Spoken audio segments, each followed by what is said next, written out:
बिस्मिल्लाहिर्रहमानिर्रहीम। शुरू अल्लाह के पाक नाम से जो बड़ा मेहरबान निहायत रहम करने वाला है। नाज़रीन मोहतरम, आज हम आपको हज़रत जिब्राइल अलैहिस्सलाम की सरत रफ्तार का अजीब वाक़या सुनाएंगे। हमारे नबी करीम सल्लल्लाहु अलैहि वसल्लम ने एक मरतबा जिब्राइल अलैहिस्सलाम से पूछा, ए जिब्राइल अलैहिस्सलाम, कभी तुम्हें आसमान से मुशक्क़त के साथ बड़ी जल्दी और फ़ौरन भी ज़मीन पर उतरना पड़ा है? जिब्राइल अलैहिस्सलाम ने जवाब दिया, हाँ या रसूल अल्लाह, 4 मरतबा ऐसा हुआ है कि मुझे फिलफूर बड़ी सरत के साथ ज़मीन पर उतरना पड़ा है। हज़ूर नबी करीम सल्लल्लाहु अलैहि वसल्लम ने फरमाया, वो 4 मरतबा किस मौके पर?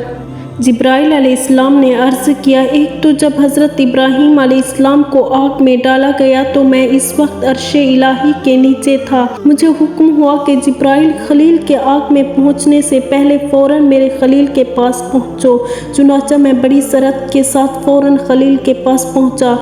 दूसरी बार जब हज़रत इस्माइल अलैहिस्सलाम की गर्दन पर छुरी रख दी गई तो मुझे हुक्म हुआ कि छुरी चलने से पहले ही ज़मीन पर पहुंचूं और छुरी को उल्टा दूं।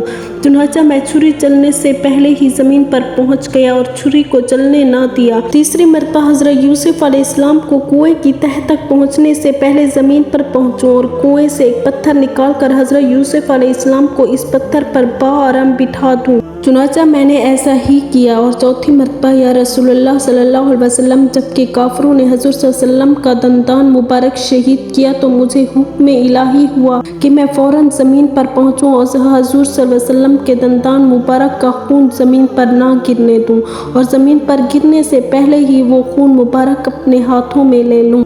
या रसूलल्लाह, खुदा ने मुझे फरमाया था, जिब्राइल, अगर मेरे महबूब का खून ज़मीन पर गिर गया तो क़यामत तक ज़मीन में से ना कोई सब्ज़ी उगेगी ना कोई दरख्त। चुनाचा मैं बड़ी तेज़ी के साथ ज़मीन पर पहुंचा और हज़ूर सल्लल्लाहु अलैहि वसल्लम के खून मुबारक को अपने हाथ पर ले लिया। नाज़रीन मोहतरम, उम्मीद करते हैं कि आपको हमारी वीडियो पसंद आई होगी। मज़ीद इस तरह की इस्लामिक वीडियो देखने के लिए हमारे चैनल को सब्सक्राइब करें। मिलते हैं फिर अगली वीडियो में, तब तक अपना ख्याल रखें। शुक्रिया।